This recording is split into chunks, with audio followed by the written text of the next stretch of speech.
Assalamualaikum warahmatullahi wabarakatuh. Sahabat Teras Cinta dimanapun panjenengan berada, selamat malam nih. Salam sejahtera untuk kita semua. Semoga kita dipertemukan dalam keadaan yang berbahagia dan tidak kurang suatu apapun. Kiai Haji Syakur Yasin atau yang akrab disapa dengan sebutan Buya Syakur Yasin, memang beliau ini sudah wafat pada hari Rabu 17 Januari 2024 pada jam 2 dini hari waktu Indonesia Barat di Rumah Sakit Mitra Plumbon Cirebon, Jawa Barat. Tapi kajian-kajian dari beliau ini sungguh luar biasa. Jadi beliau ini banyak mengkaji kitab-kitab tasawuf. Bahasa tasawuf ini adalah bahasa-bahasa cinta yang memang tidak setiap orang memahami ataupun suka dengan kajian-kajian tasawuf. Tapi untuk jenengan sahabat Teras Cinta yang senang mengkaji, senang melihat sesuatu dari sudut pandang yang berbeda, ini semoga apa yang akan disampaikan oleh Kiai Haji Buya Syakur Yasin MA ini bisa menjadi bahan renungan untuk kita semua, bisa menjadi khasanah ilmu untuk kita semua. Monggo kita simak bersama-sama, kita belajar bersama-sama, kita siapkan diri kita, rileks sambil menikmati keindahan alam yang ada di layar HP panjenengan. Monggo kita belajar bersama-sama. Matur suwun, wassalamualaikum warahmatullahi wabarakatuh.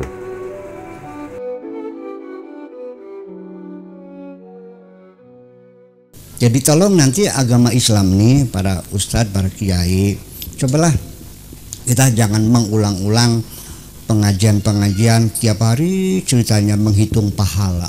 Baca ayat ini sekian kali pahalanya sekian.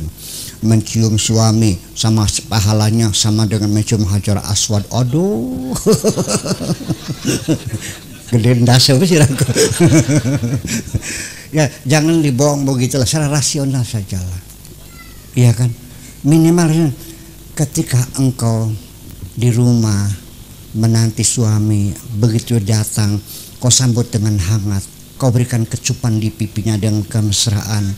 Satu hari suami lelah di sawah, hilang seketika dengan ciuman itu. Kan enak begitu.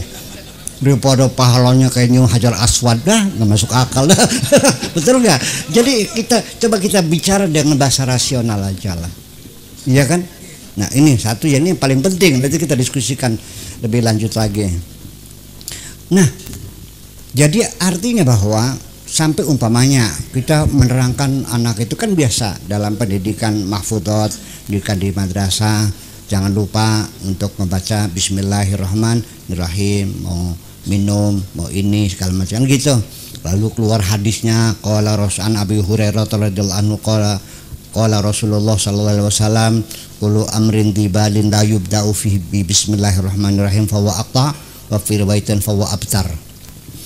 Nabi bersabda bahwasanya apabila kita mengerjakan sesuatu yang baik tetapi tidak diawali dengan baca bismillahirrahmanirrahim, sama dengan kuda yang putus buntutnya. Artinya harganya turun. Kuda balap harganya 1 miliar. Larinya kencang. Ketika dipotong buntutnya, larinya tetap masih kencang. Tetapi harganya ya 10 juta aja nggak laku. Kenapa? Gara-gara nggak ada buntutnya. Jadi kelihatannya seperti kecil, tetapi menentukan harga karena tidak baca Bismillahirrahmanirrahim. Nah, lalu jangan dimasukkan ke dalam pikiran anak-anak kita dengan dongeng-dongeng yang nggak masuk akal. Yaitu dengan cerita zaman dahulu kala Raja Mesir Firaun itu menitipkan uang kepada istrinya. Sebetulnya si Fir'aun ini sudah jenuh, sudah bosan sama istrinya, ingin menceraikan, tapi tidak ada alasan. Jadi mencari gara-gara, mencari alasan supaya bisa menceraikan istrinya, yaitu dengan cara menitipkan sejumlah uang kepada istrinya. Rencananya nanti malam dicuri. Nah, dia akan menanggung resiko akibatnya dicerai. Oleh karena sang istri itu ketika menerima uang itu disimpan di kotak, geledeg zaman dulu mah, lemari yang dari kayu yang tebal tuh, yang ya, geledeg namanya, bocor, kuncinya gede, kuncinya juga segini, orang kaya zaman dulu begitu kan. Nah itu, ya belum ada besi dulu. Nah ketika istri Fir'aun ini menaruh uang di geledeg itu dengan baca Bismillahirrahmanirrahim, malam harinya dicuri oleh Fir'aun. Nah pagi-pagi Fir'aun minta mana uang titipan tadi kemarin. Dia buka lagi dengan baca Bismillahirrahmanirrahim. Ternyata uang yang dicuri masih ada di dalam geledeg itu. Ini kan cerita mitos. Ya hal begitu nggak usah disampaikan sama anak-anak kita. Saya begitu udah cerdas loh. Masa iya malam diambil hanya dengan bismillah lalu ada lagi. Ya jangan cerita semacam itu. Coba secara rasional bahwa apa sih bismillah itu? Bismillah itu maknanya kalau dalam bahasa Indonesia itu atas nama Allah yang Maha Pengasih Penyayang. Kenapa atas nama Allah? Artinya bahwa ulu amrin dibalin, semua perbuatan yang baik kalau tidak dimulai dengan Bismillahirrahmanirrahim itu sama dengan kuda yang putus buntutnya. Begini, pertama kita sendiri kembali mempersoalkan basmalahnya dulu.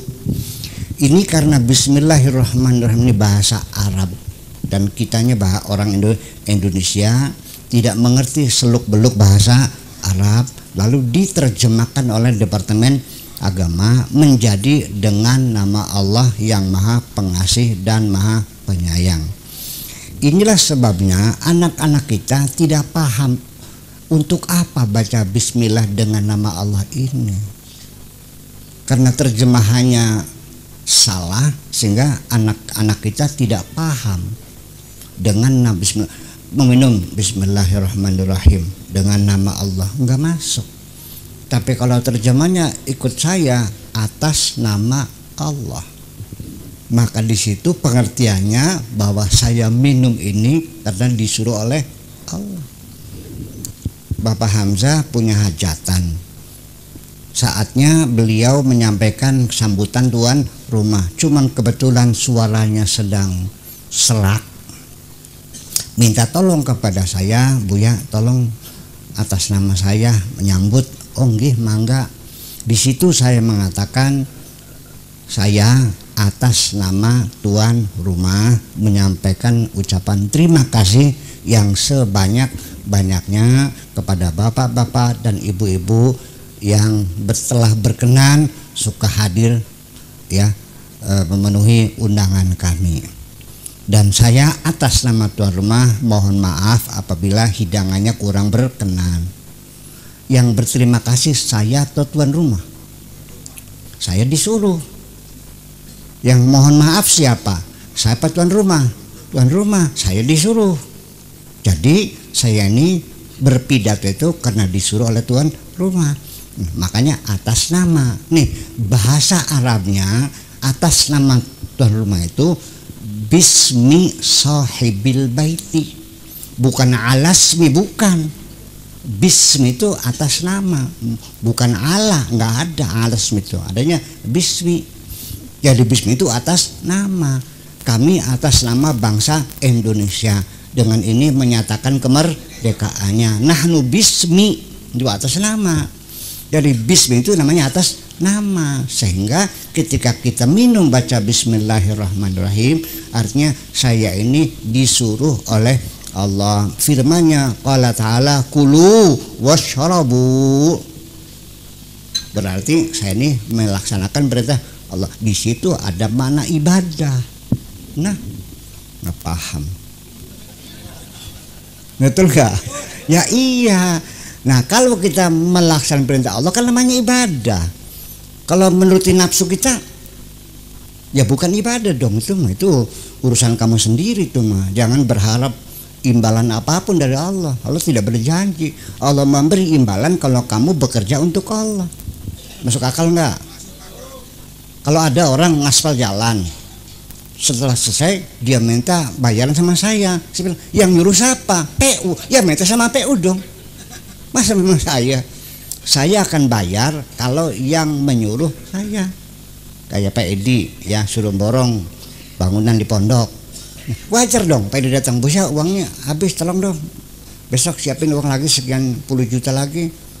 Wajar dong. Setelah selesai hitung-hitungan, oke ini buat Pak Edinya sekian, ini untuk dia sekian, ini tukang sekian, bangun sekian, dihitung semuanya, silakan dibayar kan? Iya. Kalau nah kalau kerjanya bikin rumahnya Pak Haji Hamzah, menerima bayarannya. Apa yang kau kerjakan? Bikin rumahnya Pak Haji Hamzah. Ya sana mintanya dong. Ini yang harus kita secara rasional. Kalau kamu bekerja karena nafsumu, silakan minta upah kepada nafsumu. Kalau kamu mengerjakan disuruh Allah, silakan minta sama Allah. Itu persoalannya. Sampai sekarang belum dirubah, tetap aja dengan nama Allah. Pada tahun 91 saya udah bilang sama Pak Menteri Agama, Pak Munawir Syadzali, sudah, dia udah oke, ya betul. Ya sampai sekarang nggak dirubah. Padahal ini penting. Ya kenapa penting? Karena kita ini orang Indonesia, bahasanya bahasa Indonesia, tidak mengerti bahasa Arab. Bisa mengerti kalau diterjemahkan. Kalau terjemahnya salah gimana? Nah itu persoalannya. Jadi gini, ba itu dalam bahasa Arab banyak sekali. Ya kurang lebih 16 makna lah apa tuh. Ba itu ada namanya ba zaidah, ba tambahan, hanya pemanis kata. Terjemahannya tidak ada. Jadi kita terjemahkan hilang baknya nih. Seperti wakafa billahi syahida.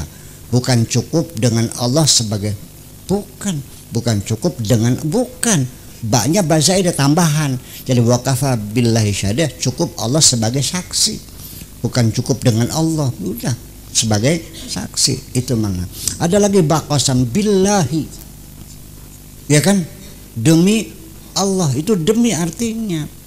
Ada bahasa babiyah, ana maujudun biwujudika, aku ada karena sebabnya kamu ada. Kamu nggak ada, surga nggak ada. Bahasa bab banyak sekali. Ada ba isti'anah. Ba isti'anah itu bahasa Indonesianya dengan. Saya mukul anjing dengan tongkat. Dorobtu kalban bil asa. Saya mukul anjing dengan tongkat. Saya menyembelih ayam dengan pisau. Dzabahtu dajajata bisikin. Nah, ba itu namanya ba isti'anah, bahasa Indonesianya dengan. Tetapi ketentuannya ba isti'anah itu masuk pada isim alat. Nah, jadi dengan tongkat, dengan pisau. Jadi kalau bismillah dengan nama Allah, terjemahnya berarti dalam pikiran anak kita Allah itu sebagai alat maksudnya. Apa enggak jauh berbeda? Nah itu persoalannya.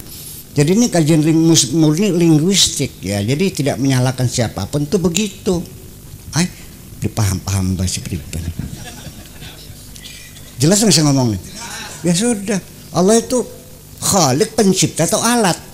Khalik dan mencipta, gimana lagi? Alam semesta punya Allah semuanya kok. Masa Allah sebagai alat? Dia anggapnya kayak pisau aja gitu. Seperti tongkat gitu dengan. Nah itu makanya itu satu. Kemudian di dalam Al-Qur'annya Bismillahirrahmanirrahim tidak ada wawunya. Kok terjemahnya dengan Allah yang Maha Pengasih dan Maha Penyayang? Ada dan, ya betul nggak? Dengan nama Allah yang Maha Pengasih dan ada wawunya enggak ada. Jadi ya jangan pakai dan dong. Pengasih penyayang, pengasih das penyayang, bukan pengasih dan penyayang. Ini dua sifat dijadikan satu sifat terdiri dari dua kata, itu berbeda ketika dipisah. ini siapa namanya? Sipare. Saya punya pacar di sini namanya Memunah. Orangnya hitam manis. Hitam manis cantik gak? Cantik. Kalau hitam manis tuh Bu, dipandangnya nggak jemu-jemu. Lagu ini apa tuh? Si hitam manis pandang. Iya, kalau hitam itu maknanya cantik. Tapi ini Pak Rohmat ya sentimen sama saya nih. Buya juga punya pacar namanya Maimunah, orangnya hitam dan manis, ngaco kamu mah. Kalau hitam manis tuh hitamnya ireng keteng kayak silit dangdang. Manisnya kayak gula watu. Hitam dan manis itu bukan kecantikan, tapi hitam manis kecantikan. Jadi Rahman dan Rahim ini dua sifat Allah digandeng menjadi satu, namanya kasih sayang. Paham nggak? Nah itulah persoalannya. Jadi masih mending juga coba kita menjelaskan kepada anak-anak kita, jangan dengan mitos-mitos, dengan dongeng-dongeng, mimpi-mimpi. Tolong mimpi jangan dijadikan dalil. Ya dong, pakai rasional aja. Sebab anak kita udah cerdas-cerdas. Begini, saya akan mengatakan bahwa orang mengerjakan sesuatu yang baik dengan tidak baca bismillah. Kalau hadis mah seperti kuda yang dipotong buntutnya. Harganya turun.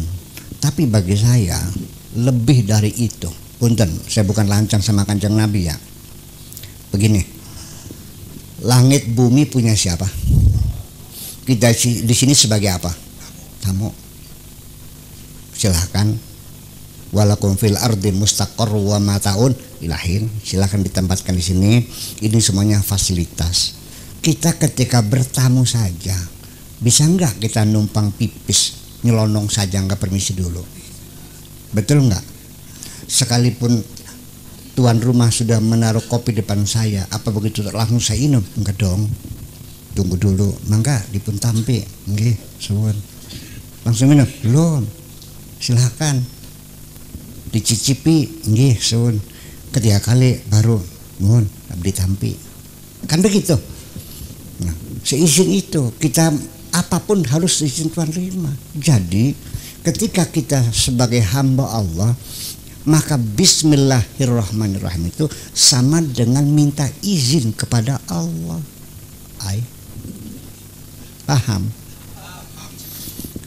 Begini, makanya sekalipun pekerjaan kita pekerjaan yang bagus.